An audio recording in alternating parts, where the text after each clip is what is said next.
Matalinong talakayan, diretsahan, straight to the point.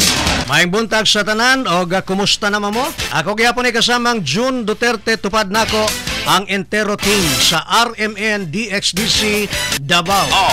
RMN Headline. Unang salga sa ato mga news and information. UV Express passenger van din sa dakbayan sa Davao. Bumbahan kagahapon. 60mm mortar may gigamit nga improvised explosive device sa Davao Bomber. Lain na usab may galang nga drug peddler bugha diri sa dakbayan sa Davao.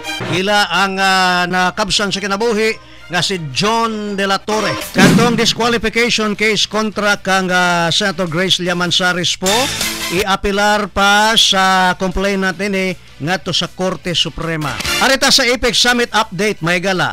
US mo depensa sa Pilipinas sa West Philippine Sea. China gibarugan ang gitawag may galag doktrina karon sa international law gitawag nga global commons. Sa Paris bombing update karon ang mga tinugyanan sa coalition forces sa Europa ug sa Amerika gipalig-on karon sa Operation Inherent Resolve. Bago sa gihimo karon sa Pransya, gipadana niya ang iyahang nuclear-powered aircraft carrier nga Charles de Gaulle. Sa Pransya kagahapon, dunay mga anti-terror raids north of France Megala. Female suicide bomber gidetonate ang iyahang kaugalingon.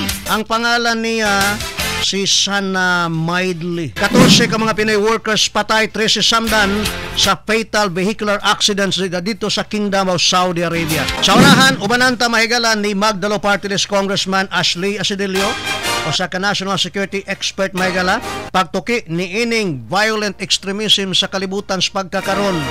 Matalinong talakayan, diretsahan, straight